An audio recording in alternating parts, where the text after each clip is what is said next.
Hi, I'm Phoebe, and this is Innovate with Purpose, the Bridge for Billions podcast.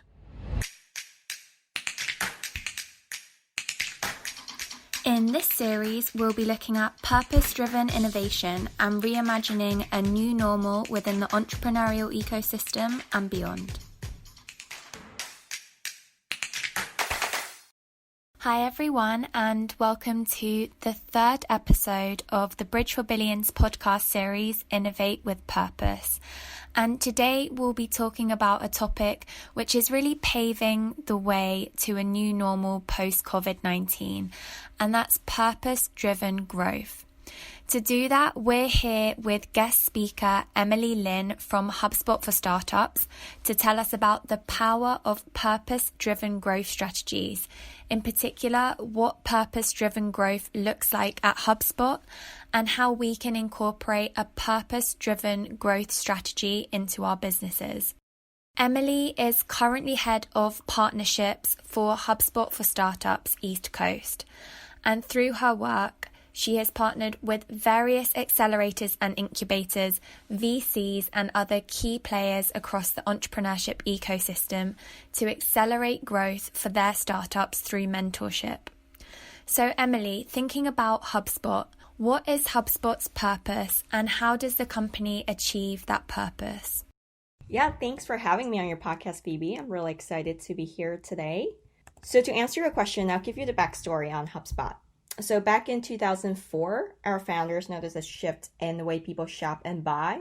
Consumers were no longer tolerating interruptive bids for their attention. In fact, they've gotten really good at ignoring them. So from this shift, HubSpot was born. It was founded on inbound, the notion that people don't want to be interrupted by marketers or harassed by salespeople. They want to be helped. Since then, the company was built around the simple mission of helping companies grow better with an all-in-one growth platform. We want to help millions of companies grow better in a sustainable and modern way through inbound methodology. So to really achieve and identify your company's purpose, what we've done and found effective is that you need to understand your company's why. Mission and vision statements are really helpful, but you need to get clarity on 2 points. One is how it's understood internally. So for a lot of companies, there isn't much clarity on this point. And for HubSpot, for instance, it's software the customers, stands short for SFDC. The second point is how it's understood by your customers externally. You don't ever want your customers to look at your potential offering and wondering what it's for. Instead, when people have a particular problem, they should be able to recognize your product as a viable solution. Hence, for HubSpot, it's inbound methodology. To achieve that external understanding, there's also a useful framework called jobs to be done or jobs theory. People have jobs in their life that need to get done, and they hire products to do those jobs, right? So to understand why your customers are hiring your products to do the jobs, you're going to have to talk to a handful of customers, interview them, ask questions, and try to dig as far into the past as you can. Something must have happened to them that set their path to becoming your customer. You can discover this path whether you're a brand new company or an enterprise. So in essence, identifying your purpose is only the first step in the much larger challenge of rallying your company around that purpose. Great. So I guess we can say that finding your why and then making that why clear internally and externally is a really important starting point for purpose-driven growth. So purpose clearly has a crucial role in all areas of HubSpot structure, and it's something that really seems to motivate the HubSpot team members and creates a clear direction for the company. But why is this sense of purpose important for growth? How are purpose and growth connected? Really great question. So for purpose to be effective in growth or innovation, you need to align key business goals and drive decision-making around that purpose. Think about it. If everyone at your company is focused on fulfilling the same purpose, there's a good chance you will succeed. But getting everyone at your company aligned around the same purpose is not easy. So at HubSpot, we found the most effective way to do that is by fostering a company culture that supports it. It's about your mission, your values, and your decisions. And the way we think about company culture is really by defining what's meaningful to us, what types of people thrive here, and the excellence our customers can expect when it comes to our commitment to them. So this informs how we as a company and employees act on behalf of our customers and how the company hires and grows its people. So these daily interactions can make or break your customer relationship with your company. It's impossible to list out all the ways each employee can delight or offend your customers, but if everyone is working towards fulfilling the company's original purpose, you won't have to worry so much about that. That's super interesting to know that actually growth can be really enhanced by a purpose-driven mindset, to the point where focusing on your purpose is actually an essential part of growth. But of course, as you said, that requires the whole team to be on board and aligned with that purpose. So to take HubSpot as an example, how has purpose affected HubSpot's growth strategy and mindset? Yeah, so whatever space you're in, essentially there are competitions. And in today's age, to be really successful, you need to have a customer experience that's 10 times better than your competition. As Brian Halligan said, the way to build a great company today is innovating on your go-to-market and customer experience. You need to get your entire company aligned around solving the customer's problem.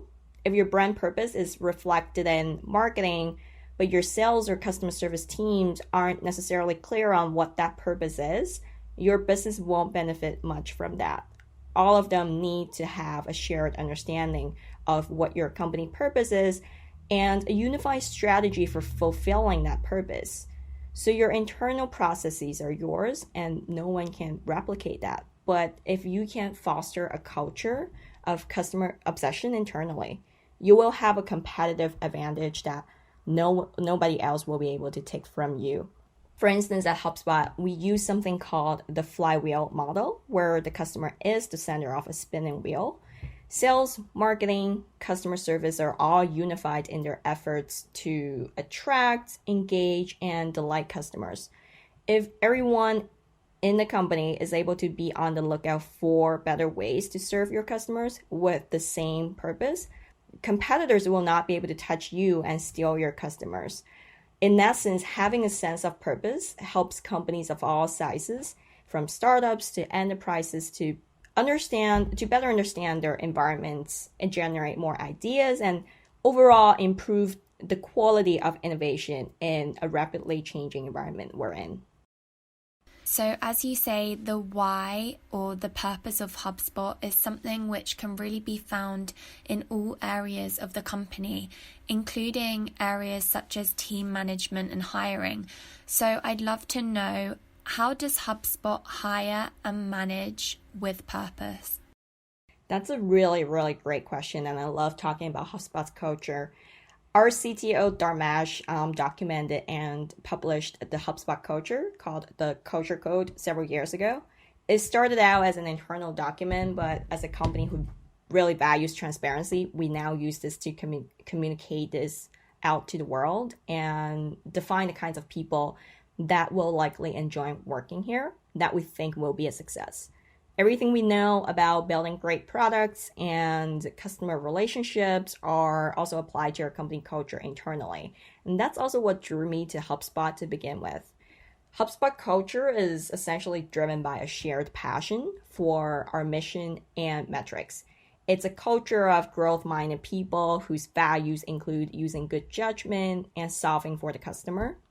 Employees who work at HubSpot here must have heart, which stands for humble, empathetic, adaptable, remarkable, and transparent. So the company as a whole really truly has a no-door policy where everyone has access to anyone in the company. And that's a really unique thing that I've never seen in any other companies I've worked for throughout my career. As Dharmesh said, it's just as important as who you build it with, as it's important as what you build. So the culture code is an important part of how HubSpot attracts and retains talents. The unique thing about how HubSpot infuses purpose into its overall hiring strategy is that employees are also seen as customers. HubSpot puts a lot of focus on not only designing a great customer experience, but also a great employee experience. The way HubSpot thinks about making our employee experience inbound is to design an employee experience around the key questions of who are you as a person, what drives you, and what motivates you. This way, your employee experience is significantly more remarkable and you have happier and more productive teams. From an external perspective, HubSpot also infuses purpose into its inbound recruiting strategy through the way it attracts, engages, and delights their candidates. They're really focused on targeting the right candidates, engaging them with relevant content, and ensuring a personalized and human-first approach throughout the interview process. Inbound recruiting aims to optimize the candidate experience and keep them committed throughout the process. So culture is to recruiting as product is to marketing at HubSpot. So ultimately, helping current and potential employees to find meaning in their work isn't about changing the nature of the work, but rather influencing how they think about it and helping them build their personal connection to it. And to be successful with this, you will need to put purpose at the center of your business strategy. Make sure every person believes in your company's purpose and trust them to find their own way to support it by giving them the necessary autonomy and flexibility they need. I think that's a really key point you've just mentioned, giving team members the autonomy to really explore what the company's purpose means to them, both professionally and personally, and how they can incorporate that in their work. So the final thing I'd like to ask, now we know how HubSpot embraces its purpose and uses its purpose for growth, is how can other companies incorporate their purpose when considering growth strategies? Yeah, so when considering growth strategies, try to put purpose at the core of your strategy. Companies that have long been encouraged to build purpose into what they do, but usually it's talked about as an add-on, as a way to create shared value, improve employee commitment, and give back to the community. But instead of thinking about purpose from the periphery of your strategy, try to put it at the core with committed leadership and investment to continue to innovate and stay relevant in a rapidly changing environment. We've seen that startups have become harder to create, and it will remain the same in the next decade or so. But when startups become harder to create, they will demand passion to succeed, and you don't find passion in something without purpose. I love the last phrase you just used. You don't find passion without purpose. I feel like it really emphasizes the importance of purpose as a driving force for growth and something that provides direction to the enthusiasm and motivation we have to succeed as businesses and to make a positive change when we think about building a new normal post-COVID-19. Well, sadly, that takes us to the end of today's podcast episode. Emily, it's been amazing to get your insights on purpose-driven innovation for growth and how you approach this at HubSpot, especially since I think Bridge and HubSpot are super aligned in this sense of having purpose at our core. I also think you've really given our listeners some practical ways that they can achieve purpose-driven growth in their own businesses. So thank you once again for sharing your knowledge with us today. And for everyone who's listening, make sure you join us for the next episode of Innovate with Purpose.